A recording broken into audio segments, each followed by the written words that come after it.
নমস্কাৰ সকলোকে নিবেদিতা দত্ত ভ্লগৰ অন্য এটি ভিডিঅ'লৈ আপোনালোক সকলোকে পুনৰবাৰ স্বাগতম জনাইছোঁ একেবাৰে পাকঘৰৰ পৰা আহিছোঁ এতিয়া গা পা ধুই মেলি আহিলোঁ চাহকণ বোলো খাওঁ আৰু চাহকণ খাওঁ বুলি একেবাৰে পাকঘৰলৈ আহি ল'লোঁ আৰু ৰাতিপুৱা চাহকণ নাখালে দিনটোলৈ আৰু মগজটো গৰম হৈ থাকে আৰু আজি পূৰা ৰ'দ উলিয়াইছে দেই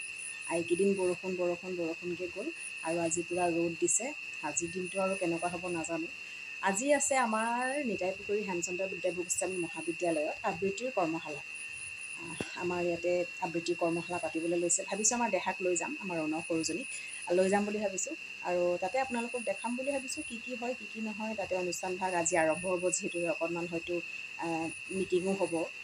তাৰ পাছতেই ধৰক কৰ্মশালা আৰম্ভ হ'ব কৰ্মশালা আৰম্ভ হওঁতে যিখিনি নীতি নিয়ম তেওঁলোকেতো কৰিবই তাৰে অকণমান আপোনালোকক দেখাম আৰু কি হয় চাই যাব ভিডিঅ'টো শেষলৈকে আৰম্ভ কৰি লৈছোঁ চাই যাব আবৃত্তি কবিতাৰ শিৰোনাম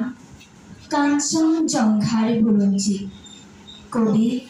জ্যোতিপ্ৰসাদ আগৰৱালা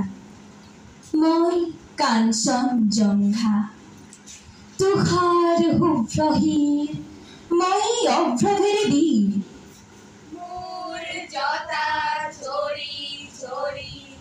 নিজৰি নিজৰি ভয় নিগৰি নিগৰি অবিৰল ফল শৈলজাপয়ু ধৰা পীয়ুষ সলিলা সুৰধনী গংগা প্ৰথমৰ প্ৰভাতৰ অৰুণৰ জ্যোতি অন্নম ঋজুৰি মোৰ আলোক নৃত্য কৰি বিয়পাই বিশ্বত ৰঞ্জন দ্যুতি মোৰে আশে পাশে গাই কিন্নৰী বালিকাই আৰু বুধন মহাতি সন্ধিয়াই সন্ধিয়াই বেলি বিদায় গানে দিগন্ত কৰে উদয় আৰু অস্তৰ বৰ্ণ বৈচিত্ৰৰ ছয়াময়া কাচোনেৰে কাছে প্ৰহেলিকা ময়ীসম নাচে কুতজ কুসুমৰ লগে লগে লাখে লাখে মৃদু মৃদু কম্পিত সমীৰণ চন্দা শৈলবালা দলে কস্তুৰী গন্ধা অতি তৰু অতীতৰ যি মহা অতীতে বৰ্তমান ভেৰি ভৱিষ্যতলৈ যায় মোৰে জুহালতে বহি বুৰঞ্জীৰ পাত লুটিয়াই ভৱিষ্যতৰ কথা কৈ কল্পনা লংঘা শুনো বহি বহি মই কাঞ্চনজংঘা ভাৰতবৰ্ষ দেখি শুনি জাগে মোৰ বিষাদতো হৰ্ষ প্ৰকৃতিৰ অভিনয় মানৱী পুতলা আহিল গল পাতি পাতি বিচিত্ৰ মেলা হাঁহি আৰু কান্দোনৰ নৱ নৱ খেলা ৰূপান্তৰেদি আহি বৰণ সলাই এই লক্ষ্যৰ উদ্দেশ্য আগত ৰাখি এটা বছৰ আমি পাৰ কৰিছোঁ মহাবিদ্যালয়ত তাৰ পাছত এটা সুযোগ পালোঁ যে হীৰক জয়ন্তীৰ নামত ইয়াৰ শাৰীৰিক বা ভৌতিক দিশত কি উত্তৰণ ঘটাব পাৰোঁ এইটো এটা বেলেগ কথা কিন্তু সমাজখনৰ এটা দায়বদ্ধ উচ্চ শিক্ষানুষ্ঠান হিচাপে এই বৃহত্তৰ নিতাই পুখুৰী অঞ্চলটোৰ সকলো শ্ৰেণীৰ সকলো বয়সৰ মানুহক লৈ অনুষ্ঠানটোক আগবঢ়াই নিয়াৰ এটা পৰিকল্পনা যুগুত কৰিছোঁ অন্তৰত আৰু তাৰ প্ৰথম খোজটো আজি এই আবৃত্তি কৰ্মশালা মই দিবলৈ আহোঁতে মাননীয় অধ্যক্ষ মহোদয় ক'লে যে আপোনাৰ ভাষণটো ছুটি কৰিব মই কৈছোঁ চাবিটো দিবি তাকে আমি দীঘল এদিন ছুটি এতিয়া মই ছুটিটো ল'ম নে দীঘলটো ল'ম ছুটিটোৱে লওঁ দীঘল কথা ক'লে চবেই বেয়া পায় মই জানো আৰু এসময়ত মই দীঘল দীঘল লিখিছিলোঁ আজিকালি একেবাৰে সৰু সৰু লিখোঁ পৰিৱৰ্তন যিটো আহিছে এতিয়া দীঘল লেখা কোনেও নপঢ়ে আৰু কিতাপ নপঢ়ে মই এতিয়া অনলাইনত লিখিলোঁ এই আজি লিখিলোঁ লগে লগে পোষ্ট দিলোঁ কমেও 10 লাখমান মানুহৰ বিদায় হ'ব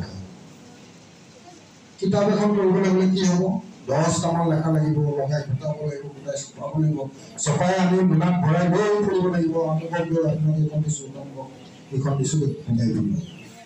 সেইবিলাক আজিকালি যিবিলাক নাই এই যেটো প্ৰথম ইয়াত আবৃত্তি কৰিলে মই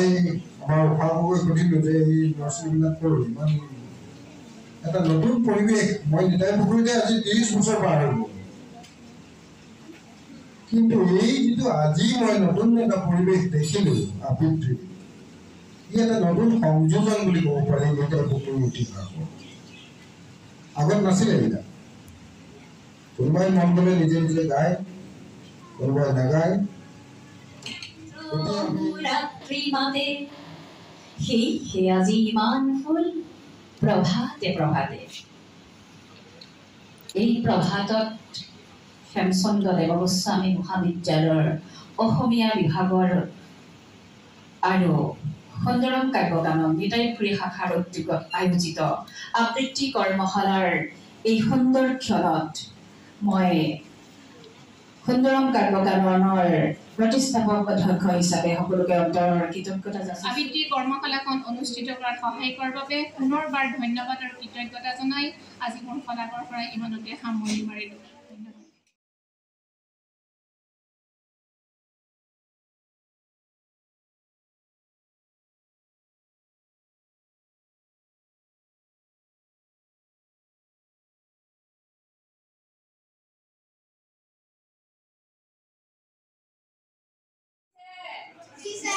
গৰম উঠিছে নে? উঠিছে। কিমান উঠিছে? কিমান উঠিছে? বহুত উঠিছে। কথাবিলাক সৃষ্টিৰ আলমত কিন্তু এটা এটা দি আছে হয়নে?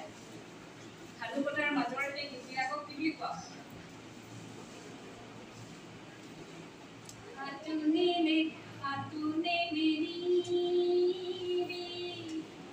ফুলুনি সিঙিবি ওৰে নামৰিয়া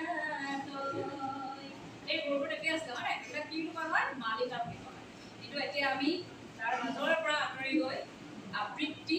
কেনেকুৱা কি কথা আবৃত্তি আচলতে কি বাৰে বাৰে ৰিপিট কৰা বাৰে বাৰে কোৱা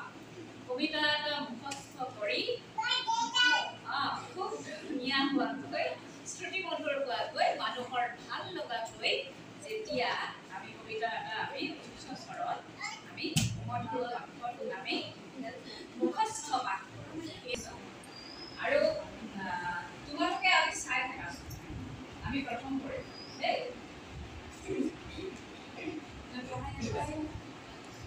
প্ৰথমতে আমি এবাৰ তাৰপিছত আমি পৰা অহা হ'ল ঠিক আছে নিৰৱে থাকিবা আৰু আপোনাৰ ফোন কৰি বহি থাকিবা আৰু সোমবাৰ আমি যেনেধৰণে কৰিছোঁ তেনেধৰণে ঠিক আছে